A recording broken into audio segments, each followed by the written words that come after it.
බොහොම ස්තුතියි. සුබ සන්ධ්‍යාවක් වේවා සියලු දෙනාටම.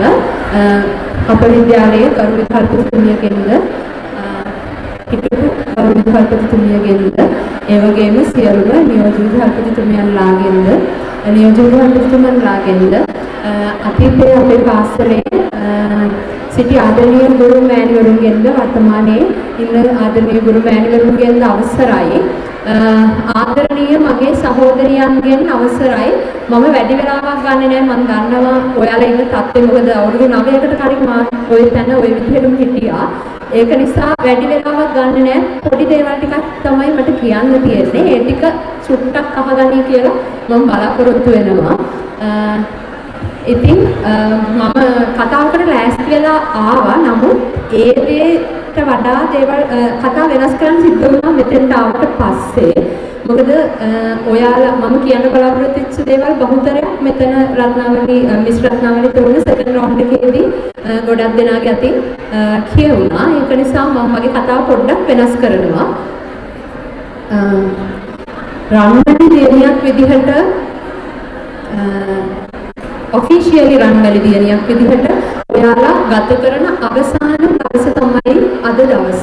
අදින් පස්සේ ඔයාලා රන්මැලි පින්බිමේට ආගන්තුකයෝ වෙනවා සහ රන්මැලි දියණිවරු තමයි. නමුත් පාසල ඇතුලේ නෙමෙයි ආදි රන්මැලි දියණියන් බවට පත් වෙනවා. ඉතින් මෙච්චර කාලයක් අපේ ඔයාලගේ පස්සෙන් ඉඳලා හැම දෙයක්ම කියලා දීලා හොඳ නරක කියලා දීලා ඔයාලගේ ඉදිරියට ගෙනියන්න යෝග සෙවණල්ලක් වගේ හිටපු අය. ඒ කියන්නේ අපේ ආදරණීය ගුරු මෑණිවරුන්ගේ පියවරුන්ගේ රැකවරණයෙන් මිදලා ඔයාලා ඊළඟට යන්නේ සමාජයට. එතනදී කවුරුවත් නැහැ මේ දේ තමයි හොඳ ඔයා කරන්න ඕනේ මේ දේ එහෙම නැත්නම් මේ දේවල් වලින් වැළකෙන්න මේ දේවල් වලට හරියන්නේ නැහැ කියලා ඔයාව එක දේවල් වලට ફોકસ කරන්න කිසිම කෙනෙක් සමාජයේ නැහැ. ඉතින් ඔයාට තනියෙන් සර්වයිව් වෙන්න සිද්ධ වෙනවා මේ සමාජයේ ඇතුලේ. අන්න ඒ විදිහට තනි පුද්ගලයෙක් විදිහට සමාජයේ ජීවත් වෙද්දී රන්මැලියෙන් උපහාරක ගොඩක් දේවල් ඔයාගේ ජීවිතේට පාරවලල්ලක් වෙලා එයි කියන එක මම අත්දැකීමෙන් කියනවා. මොකද රන්මැලි දියණියක් කියන්නේ ඕන තැනක ගියාට පස්සේ අභියෝගවලට මුහුණ දෙමින් ශක්තිමත්ව ඉන්න තැන අර අපි කතාවට කියන තැනේ හැටියට ඇනේ ගහගෙන ඉන්න පුළුවන් විදිහට මම ගන්න අපේ පාසලේ අපිව නිර්මාණය කරලා තියෙනවා. ඉතින් තවදුරටත් ඔයාලා පාසල් සිසුවියන් මේ සමාජයේ වගකීමක් දැරිය හැකි පුද්ගලයන්. ඉතින් මෙතනින් එළියට ගියාට පස්සේ විවිධ භූමිකා ඔයාලා රංග දක්වන්න සිද්ධ වෙනවා. ඊළඟට සහෝදරියක්, ගෙහෙලියක්, ඉතින් එහාට ගියාම අම්මා කෙනෙක්, ගුරුවරියක් හරි වර්ග කෙනෙක් විදිහට ඔයාට සමාජයේ විවිධ භූමිකා රංග දක්වන්න සිද්ධ වෙනවා. හැබැයි ඒ හැම තැනකදීම මම බොහොම විශ්වාසයෙන් කියනවා මේ රන්මැලි දියණියක් විදිහට උකහාගත්ත දේවල්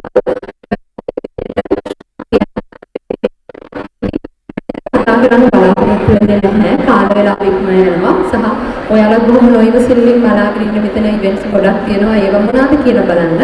සහ අවසාන වශයෙන් මට බොහොම වැදගත් දෙයක් කියන්න වැදගත් දේවල් දෙකයි. ඒ දෙක විතරයි මම කියන්නේ. මම කැමතියි මගේ විශේෂ ස්තුතිය පුද කරන්න ප්‍රධාන ශිෂ්‍ය නායිකා මණ්ඩලයට. මට නම මතක හිටියේ සයුමි ඇතුළු ප්‍රධාන ශිෂ්‍ය නායිකා මණ්ඩලයට. මොකද අපේ පාසලේ ප්‍රධාන ශිෂ්‍ය නායිකා මණ්ඩලයේ ඇතුළු සමස්ත ශිෂ්‍ය නායක මණ්ඩලය කියන්නේ කරන් තියෙන හැම වැඩක්ම කරලා පුළුවන් තරම් පන්ති ටිකක් පාඩු කරගෙන කොහොම හරි ඇකඩමික්ස් ටිකක් කරගෙන ඒ වගේම බාහිර වැඩක් කරලා පාසලට විශිෂ්ට සේවයක් ඉෂ්ට කරන පිරිසක්. ඉතින් එයාලගේ දූර කාලේ ඇත්තටම කිව්වොත් බැජ් එක ගැලෙව්වට හරියට නිල වශයෙන් ඉවර වෙන්නේ අද දවසේ.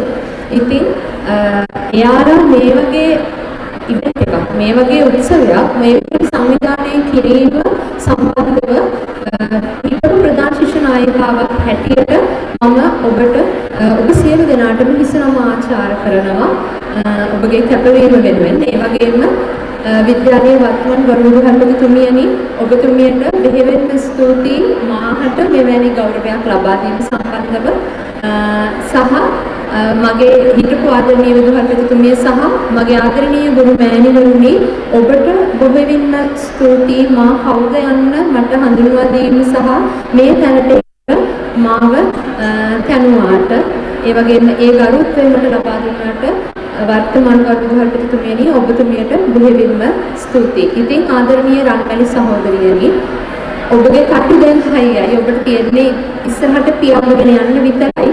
ඒ පියාඹගෙන යද්දී ආකාශයේදී ඔබට සැඩ සුළං වැහි කෝඩ අකුණු ගෙරවිලි හැම දෙයකටම මුහුණ දෙන්න සිද්ධ වෙයි. හැබැයි ඒ හැම මොහොතකදීම මේ අද තියෙන හිනාව ඔබගේ මූණේ රඳව ගන්න ශක්තිය ඔබ සතු රන්මැලි තියෙන ඒක ඔබගේ ජීවිතයේ අවසන් හුස්ම හෙළන තාක් කල්ම ඔබගේ ওই ශක්තිය ওই විදිහටම ඔබ ළඟ තියාගන්න. බොහොම ස්තුතියි.